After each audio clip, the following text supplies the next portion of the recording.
Assalamualaikum warahmatullahi wabarakatuh. Bismillahirrahmanirrahim. Alhamdulillah anak-anakku, hari ini kita bertemu lagi dengan Ustazah Tari. Bagaimana kabar kalian? Semoga sehat selalu semangat dan rajin belajar.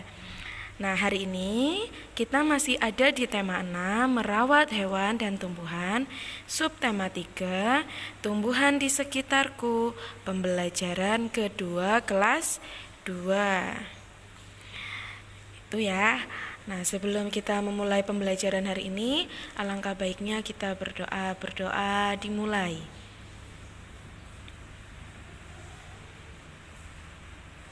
Berdoa selesai.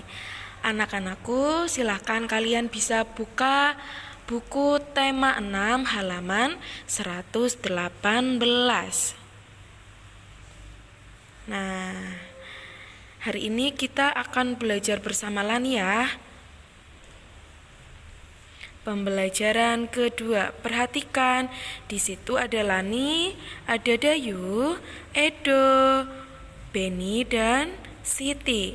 Mereka senang bermain di halaman, di kebun. Di kebun itu banyak sekali apa anak-anakku? Banyak sekali kupu-kupu. Sekarang mari kita hitung jumlah kupu-kupunya ada berapa? Jumlah kupu-kupunya ada 3. Kemudian di situ ada pohon dan ternyata ada lagi kupu-kupu yang berwarna kuning ya. Itu ada 2, berarti jumlah kupu-kupunya ada 5.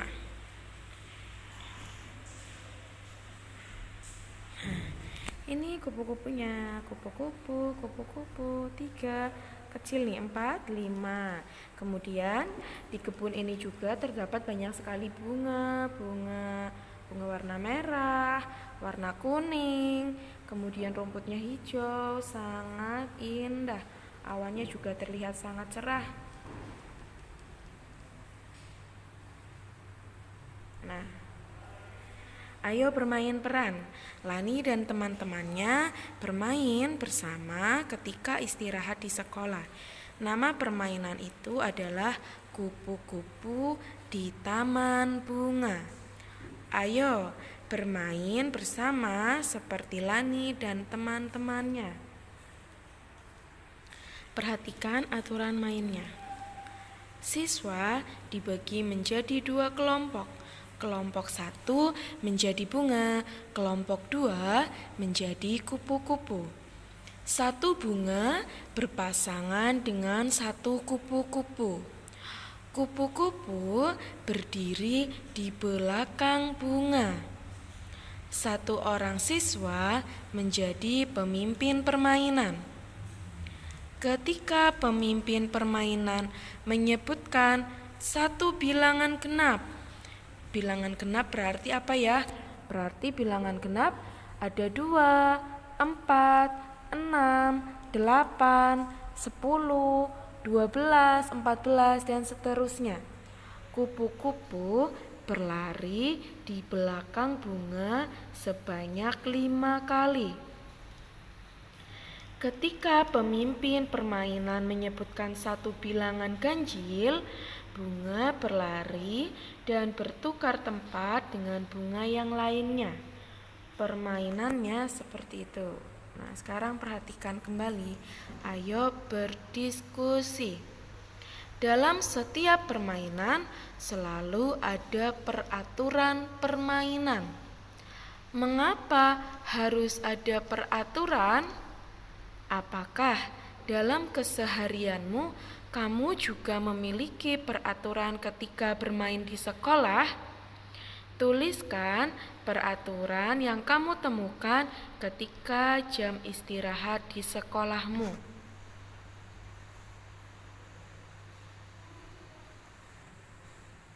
Nah, di sini sudah Ustazah tuliskan. Peraturan itu artinya suatu bentuk keputusan yang harus ditaati dan dilaksanakan. Jadi yang namanya peraturan itu harus ditaati, harus dilaksanakan agar tercipta suatu ketertiban ya. Kemudian kalau kita istirahat di dalam kelas, permainan apa yang biasanya kita lakukan? Permainan domikado. Nah, biasanya anak-anak kelas 2 ketika bermain domikado, bagaimana aturannya? Aturannya adalah siapa yang tangannya kena saat menyanyikan lagu domikado sampai di akhir nyanyian for yang tangannya kena, maka anak tersebut tidak boleh mengikuti permainan domikado. Misalnya dari anak ke-10 sampai habis tinggal tersisa 2, seperti itu. Itu yang namanya peraturan. Anggota permainan kan pasti melaksanakan peraturan tersebut. Nah, kenapa harus dilaksanakan? Agar permainan itu dapat berjalan dengan lancar dan tertib. Ya kan? Nah, kalau sudah tahu kita lanjut ya. Nah, ternyata peraturan jam istirahat di sekolah juga ada. Di masa pandemi ini kita semua menjalankan peraturan dan kita melaksanakannya. Apa saja itu? Kita lihat bersama. Nomor 1, ketika jam istirahat di sekolah, maka yang harus kita taati bersama adalah tidak diperkenankan keluar kelas saat jam istirahat. Ya tidak? Anak-anak kelas 2 kalau istirahat pasti di dalam kelas, kecuali mau membuang sampah atau mau izin ke toilet. 2, makan snack atau minuman yang dibawa dari rumah. Anak-anak kelas 2 juga sudah bisa melaksanakan peraturan ini, yaitu membawa makanannya dari rumah, membawa minuman juga dari rumah. 3, setelah makan snack atau minuman kemasan, dibuang ke tempat sampah. Nah, Ustazah juga sudah memperhatikan kalau kelas 2 juga kalau sesudah makan, makanannya sudah habis, tinggal wadahnya saja, bungkusnya, maka pasti meminta izin ke Ustazah. Ustazah, saya izin membuang sampah di luar. Seperti itu. Berarti kalian sudah hebat, sudah melaksanakan aturan yang ada di kelas. 4, makan harus duduk dan menggunakan tangan kanan. Nah, ini yang masih kurang diperhatikan sama anak-anak. Pasti ada yang lupa. Kalau minum sambil berdiri, kemudian makannya menggunakan tangan kiri. Nah, ini yang sering Ustazah ingatkan ketika berada di dalam kelas. Jadi, ingat-ingat kembali kalau makan atau minum harus duduk karena adabnya seperti itu. Harus menggunakan tangan kanan. Itu ya, harus diingat baik-baik. Nomor 5, boleh bermain tetapi tidak berlarian di dalam kelas. Boleh bermain sambil duduk, bermain domikado dan lain sebagainya. Setelah itu, cuci tangan menggunakan hand sanitizer. Ustazah persilahkan untuk cuci tangan kembali. Setelah semuanya selesai, setelah jam istirahatnya sudah habis, maka kita melaksanakan pembelajaran kembali. Seperti itu.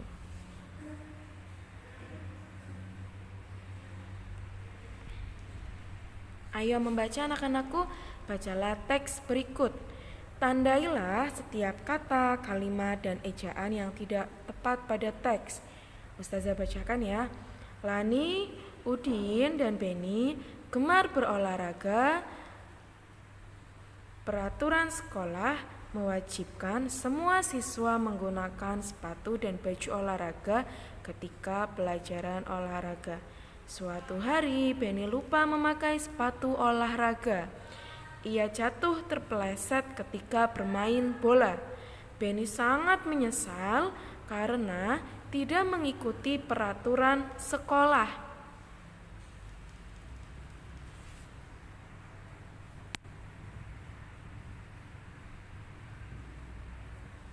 Nah, tugasnya adalah tadi kan sudah Ustazah bacakan ceritanya, perbaiki dan tulislah kembali teks bacaan tersebut. Jadi silakan kalian tuliskan kembali, tetapi harus dibetulkan tanda bacanya yang kurang apa, kemudian huruf kapitalnya bagaimana. Masih ingat kan ketika sudah Ustazah ajarkan kalau huruf kapital itu bisa digunakan di awal kalimat, setelah tanda titik, kemudian nama orang, nama tempat, nama desa, nama bulan, nama hari, dan lain sebagainya. Diingat-ingat, kira-kira yang harus dibetulkan itu mana saja, kalian tuliskan kembali. Nanti tugasnya bisa kalian fotokan ke Ustazah Tari. Kemudian selanjutnya adalah berdiskusilah dengan orang tuamu, minta bantuan orang tuamu. Kalau misal orang tuanya sedang bekerja, kalian bisa meminta pertolongan kakak kalian, sepupu kalian, mbah kungnya kalian, boleh. Yang penting orang yang ada di rumah. Tanyakan kepada beliau mengapa perlu ada peraturan di sekolah. Nah, alasannya apa ya? Kenapa kok harus ada peraturan di sekolah? Kalian silakan tuliskan alasannya. Tulis alasanmu di buku tulis dan hasilnya boleh difotokan atau dibawa saat kalian berangkat ke sekolah saat belajar dengan gurumu. Berarti gurunya kalian Ustazah Tari, berarti saat dengan Ustazah Tari itu. Nah, terima kasih sudah belajar hari ini. Tetap jaga sholat 5 waktu, murojaah dan sholat duha. Like dan subscribe channel sekolah SDIT Al-Furqon Selawi. Karena tidak bisa berkomentar, tidak apa-apa, cukup Ustazah minta like dan subscribe channel sekolah ya, agar kami Ustadz-Ustazah semangat untuk terus berkarya dan memberikan yang terbaik untuk anak-anakku soleh-soleha, siswa-siswi SDIT Al-Furqon. Terima kasih sudah belajar hari ini. Semoga selalu dilindungi Allah Subhanahu wa taala. Ustazah akhiri, wassalamualaikum warahmatullahi wabarakatuh.